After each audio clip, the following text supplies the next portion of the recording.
నమస్కారం అండి. మహాభారతంలో నేడు 5వ అధ్యాయం దేవయాని వివాహం వినిపిస్తున్నది మీ విజయభాస్కర్. ఒకానొక రోజు సాయం సమయాన ఉద్యానవన విహారంతో అలసిపోయిన రాక్షసరాజు వృషపర్వుని కుమార్తె శర్మిష్ఠ నిర్మలంగా పారుతున్న సెలయేటి వద్దకు వెళ్ళింది. శర్మిష్ఠ, దేవయాని సహా అందరూ వారి వస్త్రాలు ఒడ్డున ఉంచి స్నానం చేయడానికి నీటిలోకి దిగారు. ఇంతలో గాలి వచ్చి వారి వస్త్రాలన్నీ కలిసిపోయి కుప్పగా పడిపోయాయి. స్నానాలైన తర్వాత తమ వస్త్రాలను ధరించే సమయంలో పొరపాటున శర్మిష్ఠ దేవయాని వస్త్రాలను ధరించింది. దీనితో దేవయాని తనలో నొచ్చుకుంటూ పైకి మాత్రం హాస్యంగా శిష్యుని కుమార్తె గురుపుత్రిక దుస్తులను ధరించడం చాలా పొరపాటు అని శర్మిష్ఠతో అన్నది. దేవయాని ఈ మాటలు హాస్యంగా అన్నప్పటికీ శర్మిష్ఠ కోపంతో ఊగిపోయింది. తాను రాజకుమార్తెనే అహంభావంతో నీ తండ్రి శుక్రాచార్యులు ప్రతిదినము రాక్షసరాజైన నా తండ్రి పట్ల గౌరవంతో తలవంచుకుంటాడని నీకు తెలియదా? తండ్రి దయా దాక్షిణ్యంతో జీవిస్తున్న భిక్షగాడి కుమార్తెవు నీవు. నేను నలుగురికి సగర్వంగా దానధర్మాలు చేసే క్షత్రియ కన్యను. నీవు అన్నమో ముష్టో ఎత్తుకుని జీవించే జాతికి చెందిన దానివి. ఈ సంగతి నీవు మర్చిపోయావు కాబోలు. ఇలాంటి దానివి నాతో హాస్యం పలుకుతావా అంటూ కోపోద్రిక్తురాలైంది. తరువాత దేవయాని చెంప మీద దెబ్బ కొట్టి అక్కడే ఉన్న పాడుబడిన బావిలోకి తోసింది. రాక్షస కన్యలు దేవయాని మరణించిందని తలచి ఇళ్లకు వెళ్ళిపోయారు. ఆ నూతిలో నీరు లేకపోవడంతో ఆమెకు ప్రాణహాని కలగలేదు. కానీ అపాయ స్థితికి వెళ్ళింది. నూతి గోడలపై పాకడానికి వీల్లేని విధంగా దాని గోడలు ఎత్తుగా నిలువుగా ఉన్నాయి. భరత వంశానికి చెందిన యయాతి చక్రవర్తి ఆ అడవిలో వేటాడుతూ దాహం తీర్చుకోవడానికి ఆ నూతి దగ్గరకొచ్చాడు. తొంగి చూశాడు. ఏదో ఉన్నట్టు అస్పష్టంగా కనిపించింది. మరింత జాగ్రత్తగా పరిశీలిస్తే ఒక సుందరి కనిపించింది. ఆశ్చర్యపోయాడు. ఓ సుందరి, నీవు నూతిలో ఎలా పడ్డావు? ఎవరు నీవు? నీ తండ్రి ఎవరో అని అడిగాడు. అందుకు నూతిలో ఉన్న దేవయాని, నేను శుక్రాచార్యుని కుమార్తెను. నేను నూతిలో పడిన విషయం నా తండ్రికి తెలియదు. నన్ను పైకి తీయండి అంటూ 2 చేతులను పైకి అందించింది. యయాతి ఆమె 2 చేతులను పట్టుకుని పైకి తీశాడు.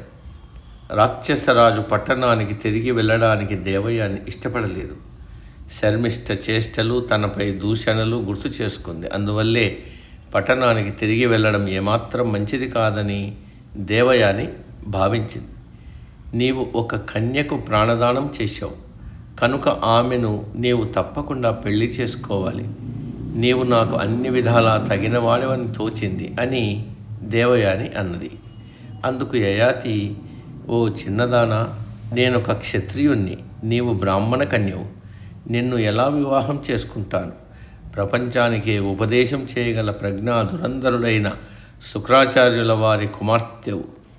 నా వంటి క్షత్రియుడికి భార్య ఎలా అవుతావు? నీవు గౌరవనీయురాలైన కన్యవు. నీవు ఇంటికి వెళ్ళు అని యయాతి తన రాజధానికి బయలుదేరాడు.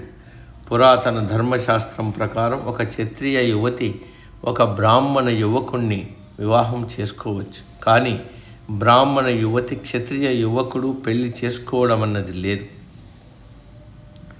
దీని ఉద్దేశం స్త్రీల వంశోత్కృష్టతను నీచపరచకుండా ఉండడానికి అని చెప్పబడుతోంది. కనుక అనులోమ అంటే హెచ్చు జాతి పురుషులను తక్కువ జాతి వారు వివాహమాడటానికి అనుమతి ఉంది. కానీ ప్రతిలోమ అంటే తక్కువ జాతి పురుషుణ్ణి హెచ్చు జాతి స్త్రీలు పెళ్లాడటం శాస్త్రం నిషేధించింది. ఇంటికి వెళ్ళడం ఇష్టం లేక దేవయాని ఆ అడవిలోనే ఒక చెట్టు నీడన కూర్చుని విచారిస్తుంది. శుక్రుడు దేవయానిని తన ప్రాణాల కన్నా ఎక్కువగా ప్రేమించాడు. తన చెలికత్తెలు స్నేహితులతో ఆటలాడేందుకు వెళ్ళిన కుమార్తె దేవయాని రాక కోసం శుక్రాచార్యుడు చాలాసేపు ఎదురు చూశాడు. ఆమెను వెతికేందుకు ఒక సేవకురాలిని పంపాడు. ఆమె వెతికి దేవయానిని ఒక చెట్టు కింద కూర్చుని ఉండడం చూసింది.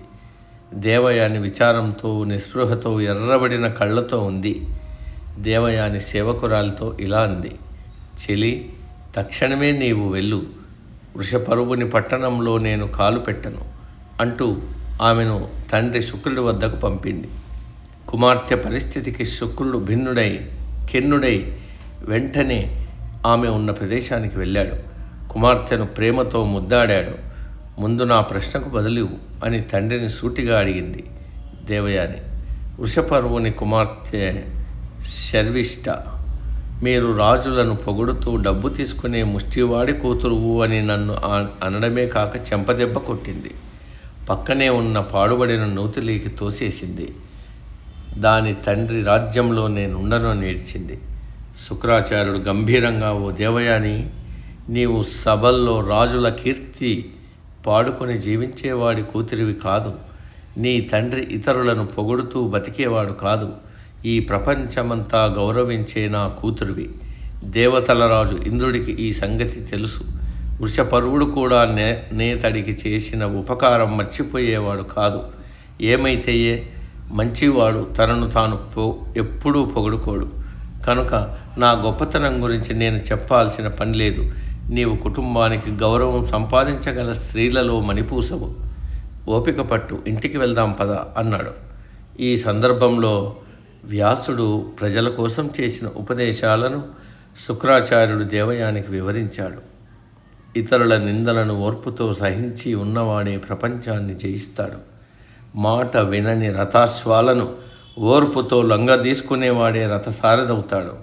అంతేగాని నిమిత్త మాత్రం కళ్ళెం పట్టుకుని గుర్రం ఎక్కడికి వెళ్తే తాను కూడా అక్కడికే వెళ్ళేవాడు రథసారథి కాదు. కోపం అణుచుకుని కార్యాన్ని సాధించాలి. ఎవరైతే పాము కుబుసం విడిచినట్లుగా క్రోధాన్ని విడిచిపెడతారో వారే వీరులు, నాయకులు అవుతారు. ఇతరులు తనను ఏమి చేసినా, చికాకు పెట్టినా కలత చెందక ధైర్యంగా ఉండేవాడే తన కార్యాన్ని సాధిస్తాడు. 100 ఏళ్ళు బతికిన వాడి కంటే క్రోధం చెందనివాడే గొప్పవాడు. ఎవరైతే క్రోధం ప్రదర్శిస్తారో అతనికి స్నేహితులు, సోదరులు, భార్యాపిల్లలు దూరమవుతారు. ధర్మము, సత్యము తనను విడిచిపోతాయి. చిన్న పిల్లల వాక్యాలను బుద్ధిమంతులు లెక్క చేయరు అని వివరించాడు. దేవయాని, నేను చిన్నపిల్లనే కానీ మీరు వివరించిన ఈ గొప్ప మాటలను అర్థం చేసుకుని తద్వారా మంచి ధర్మాలను నిర్వర్తించే వయసు నాకుంది. కానీ మానమర్యాదలు తెలియని జనంతో జీవించడం మంచిది కాదు. తన కుటుంబాన్ని నిందించే ఇతరులతో బుద్ధిమంతులు కలిసి ఉండలేరు. వారెంత ధనికులైనా వారు మర్యాద లేని వారే. నీచులు, జాతి బాహ్యులతో మంచివాళ్ళు కలిసి ఉండకూడదు. వృషపర్వుడి కూతురు నిందా వాక్యాలు నా హృదయాన్ని మండిస్తున్నాయి. ఆయుధాల వల్ల ఏర్పడిన గాయాలైనా కొంతకాలానికి మాన్తాయి, కానీ నిందాపూర్వక మాటలు చేసిన గాయాలు జీవితాంతం అలాగే. శుక్రాచార్యుడు వృషపర్వుడి వద్దకు వెళ్ళాడు. అతన్ని తీక్షణంగా చూశాడు. విస్పష్టంగా ఆయనను ఉద్దేశించి, ఓ రాజా, ఒకానొకడి పాప ఫలితం త్వరలోనే కనపడకపోయినా కొద్ది కాలంలోనే ఆ చెడు ఫలితం ప్రజ్వరిల్లి అతడి ఐశ్వర్యం సమూలంగా నాశనమవుతుంది. బృహస్పతి కుమారుడు కచుడు బ్రహ్మచారి. అతడు తన ఇంద్రియాలను జయించాడు, ఏ పాపము చేయలేదు. నా వద్ద శిష్యుడుగా ఉండి విశ్వాసంతో సేవలు చేశాడు. ఎప్పుడూ ధర్మాన్ని వదల్లేదు.